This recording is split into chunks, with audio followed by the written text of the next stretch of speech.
नमस्कार, मैं आशीष सिंह। आप सभी का स्वागत है मेरे YouTube चैनल NBA क्लासेस में। तो जैसे कि हम लोग पढ़ रहे थे समानांतर श्रेणी और क्वेश्चन नंबर 17 तक हल किए थे, ठीक है। और आज हम लोग क्वेश्चन हल करेंगे 18 से। तो देखिए क्वेश्चन 18 क्या बोला है। क्वेश्चन 18 बोला है कि किसी एपी के चौथे और 8वें पदों का योगफल 24 है तथा छठे और 10वें पदों का योगफल 44 है। इस एपी के प्रथम 3 पद ज्ञात कीजिए, ठीक है। तो देखिएगा क्या क्या दिया है, हम उसको पहले नोट करेंगे। तो किसी एपी के चौथे यानी कि चौथा का मतलब हुआ A4 प्लस 8वें यानी कि A8 और दोनों पदों का योगफल इसलिए हम जोड़े हैं, ठीक है। योगफल कितना दिया है? 24 दिया है ना, 24। अब आपको पता है A4 को हम क्या लिखते हैं? A प्लस कितना D 3D और प्लस A8 को लिखते हैं A प्लस 7D बराबर कितना 24। A हो जाएगा 2A plus 3D 7D 10D अब बराबर हो जाएगा कितना 24। इसमें से हम कुछ कॉमन ले सकते हैं ना। जब 2 कॉमन लेंगे तो क्या बचेगा? A प्लस 5D बराबर कितना 24। 2 से कटा देंगे ना, 12 दूना 24 यानी कि क्या बचेगा? A प्लस 5D बराबर 12। इसको मान लेंगे समीकरण फर्स्ट, है ना। फिर दूसरा बात क्या बोला है उस पर ध्यान दीजिएगा। बोला है कि तथा छठे और 10वें पदों का योगफल 44 है। छठा मतलब क्या? A6, है ना। छठा मतलब A6 और प्लस 10वें पदों का योगफल A10 और दोनों का योगफल कितना दिया है? 44, ठीक है। अब यहाँ से देखिएगा A6 को क्या लिखेंगे? A प्लस 5D और A10 को लिखते हैं A प्लस कितना D 9D बराबर कितना 44। A 2A plus 5D 9D, है ना, 14D हो जाएगा बराबर कितना 44। आपको दिखाई दे रहा है ना। चलिए फिर इसमें से 2 कॉमन लेंगे तो क्या बचेगा? A प्लस 7D कितना? A प्लस 7D बराबर कितना 44। 2 एक कम 2, 2 दूना 4, 2 दूना 4 यानी कि हो जाएगा A प्लस 7D बराबर 22 इक्वेशन 2। आपको दिखाई दे रहा है ना। हाँ चलिए अब चलते हैं इधर, देखिएगा ध्यान से। अब समीकरण 1 और 2 को हल कर देंगे, ठीक है। तो चलिए लिखेंगे कि समीकरण 2 माइनस 1 से, समीकरण 2 माइनस 1 से यानी कि समीकरण 2 में से समीकरण 1 को घटा रहा है। समीकरण 2 क्या है? A plus 7D A plus 7D बराबर 22 और समीकरण 1 कितना है? A plus 5D A plus 5D बराबर कितना 12। हम घटा रहे हैं तो साइन चेंज होगा, minus minus minus A cancel. 7D में से 5D घटेगा तो हो जाएगा 2D और 2 2 0 2 1 1 यानी कि 2 5 10 यानी कि D का वैल्यू कितना आ गया 5। D का वैल्यू कितना आ गया 5। तो लिखेंगे समीकरण 1 में D का मान रखने पर समीकरण 1 में चाहे 2 में किसी में रख सकते, कोई दिक्कत नहीं है। तो समीकरण 1 कितना है? A plus 5D A plus 5D बराबर कितना है 12। तो A प्लस 5 इंटू D का वैल्यू कितना है 5 बराबर कितना 12 यानी कि A बराबर कितना हो जाएगा? A प्लस 50 25 बराबर कितना 12, इसलिए A बराबर 12 और ये 25 प्लस में इधर आएगा तो माइनस में, है ना, दिख रहा है ना। चलिए A बराबर कितना हो जाएगा? घटा लेंगे, 5 में से 2 गया 3, 2 में से 1 गया 1 यानी कि माइनस में कितना 13। तो A मान निकल गया और D निकल गया।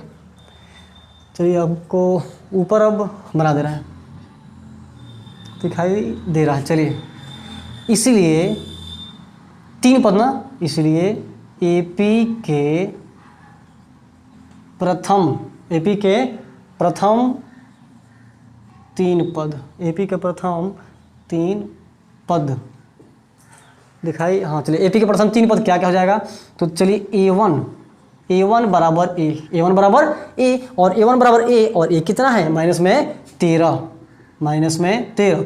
फिर A2 को क्या लिखते हैं? A प्लस D, यही ना। A कितना है? A हम निकाल चुके हैं माइनस में 13 और प्लस D का वैल्यू कितना निकाले हैं 5।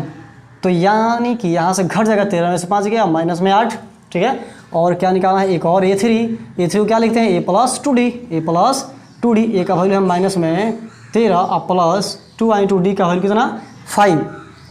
तो माइनस 13 अब प्लस 5 दूना 10 यानी कितना हो जाएगा? माइनस में 3। तो ये हो गया एपी के प्रथम 3 पद। कौन कौन सा हो जाएगा?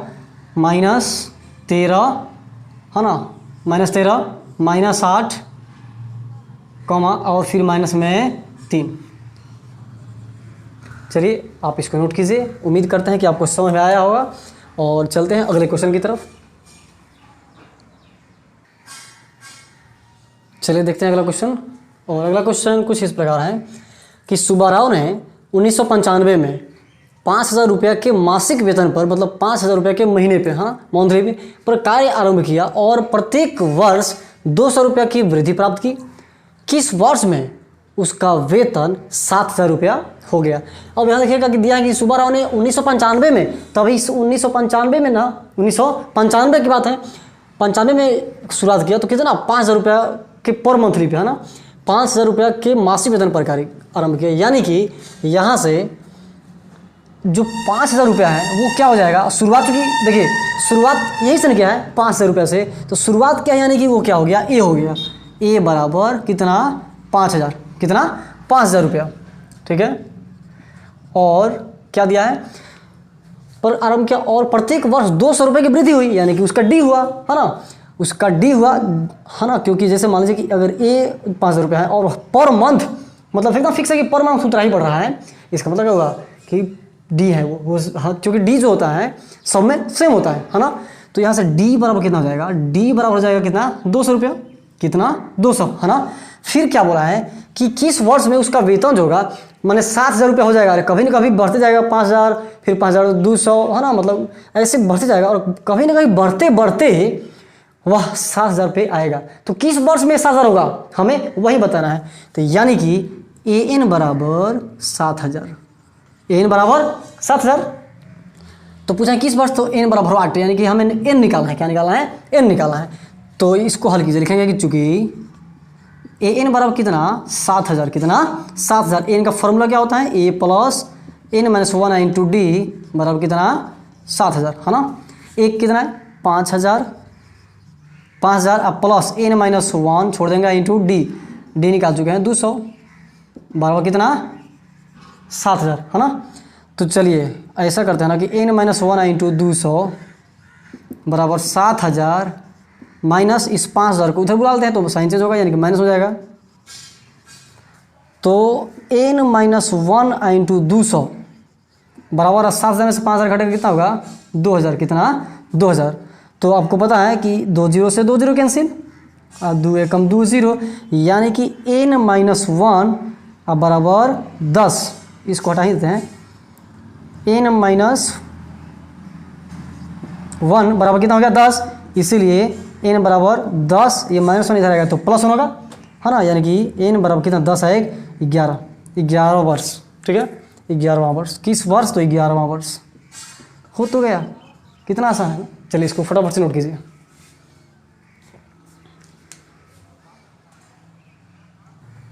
चलिए देखिए इसका लास्ट क्वेश्चन, है ना, 20वां क्वेश्चन। क्या बोला है कि रामकली ने किसी वर्ष के प्रथम सप्ताह में 5 रुपये की बचत की, यानी कि प्रथम सप्ताह में 5 रुपये बचाई। फिर जब दूसरा सप्ताह आया ना, तो जब दूसरा सप्ताह आया तो वही कह रहा है कि और अपनी साप्ताहिक बचत 1.75 यानी कि 2.25 रुपया बचाती जा रही है, इतना रुपया बढ़ाती गई। यदि 9वें सप्ताह में उसकी साप्ताहिक बचत कितना रुपया हो जाता है 20 रुपया 75 पैसा हो जाता है, तो एन ज्ञात कीजिए। यानी कि देखिए वो शुरुआत मतलब प्रथम सप्ताह में कितना रुपया बचाती है, तो 5 रुपया, यानी कि ए बराबर कितना 5 रुपया, ए बराबर 5 रुपया। और साप्ताहिक बचत कितना रुपया करती है, मतलब प्रत्येक सप्ताह में कितना बचाती है, कितना बढ़ाती है, तो 2.25 रुपया, यानी कि 1, ये डी हो जाएगा, क्या हो जाएगा डी बराबर 1.75, है ना, इतना रुपया। उसके बाद यदि 9वें सप्ताह में उसकी साप्ताहिक बचत 20 रुपये 75 पैसा, है ना, इतना, यानी कि ए एन बराबर 20 रुपया 75 पैसा, इतना रुपया हो जाता है। तो एन ज्ञात कीजिए, एन ज्ञात करना है, यानी कि एन बराबर व्हाट, एन बराबर व्हाट, हमें यही ज्ञात करना है। तो देखिए लिखेंगे कि चूँकि ए एन बराबर 20 रुपया 75 पैसा, है ना। अब एन का फॉर्मूला क्या होता है, A plus N minus 1 into D बराबर इतना, ए का वैल्यू रख देंगे, ए का वैल्यू कितना 5 plus N minus 1 into d, d का वैल्यू कितना रख देंगे 1.75 बराबर 20.75, है ना। तो यहाँ से n माइनस 1 इंटू 1.75 20.75, ये जो प्लस में है ना 5, इसको इधर बुला लेंगे तो क्या हो जाएगा माइनस में, साइन चेंज होगा, है ना। अब घटाना है तो यहाँ से लिखेंगे n माइनस 1 इंटू 1.75 बराबर कितना हो जाएगा 15.75, कितना घटाने के बाद आएगा 15.75, इसीलिए n बराबर n माइनस 1, इसलिए n माइनस 1 बराबर क्या हो जाएगा, ये जो है 15.75 है ना, ये जाएगा ऊपर और 1.75 जो है ये आएगा नीचे, ठीक है ना। अब देखिएगा मेरी बात एकदम बिल्कुल ध्यान से, यहाँ दशमलव के बाद ऊपर भी दशमलव के बाद 2 अंक है और नीचे भी दशमलव के बाद 2 अंक है, यानी कि 2 अंक दोनों में कैसे रहे। अगर ध्यान दीजिएगा कि इधर दशमलव के बाद 2 अंक है, नीचे 2 जीरो दिए, इधर भी दशमलव के बाद 2 अंक है तो ऊपर 2 जीरो दिए, तो फिर कट गया ना दोनों, बात खत्म। यानी कि हम सीधा सीधा इसको क्या लिखेंगे, मेरी बात समझिए ध्यान से, 1575 है ना, n माइनस 1 बराबर 1575, अब बट्टा में कितना 175, कितना दशमलव हटा दिए। अब बात आती है कटाने की, तो चलिए हल करते हैं। 5 कटाएंगे, 5 3 15, 50 25, फिर इसको कटाएंगे 5 3 15, 5 एकम 5 और 50 25, फिर 5 से 5 7 35, 5 6 30 है ना, और 5 3 15, फिर 7 से 7 9 63, यानी कि n माइनस 1 बराबर कितना आ गया 9, n माइनस 1 बराबर 9, इसीलिए n बराबर 9, ये माइनस 1 इधर आ गया तो प्लस 1, यानी कि n बराबर कितना हो गया 10, यानी कि बोला था n ज्ञात कीजिए, n बराबर 10 हो गया। तो अगर वीडियो पसंद आया हो तो लाइक और शेयर ज़रूर करें, है ना, अपने दोस्तों को भी शेयर करें ज़्यादा से ज़्यादा हो सके तो, और अगर आप चैनल पर नए हैं तो चैनल को जरूर सब्सक्राइब करें। ठीक है, तो आज के लिए बस इतना ही, मिलते हैं अगली वीडियो में, तब तक के लिए धन्यवाद।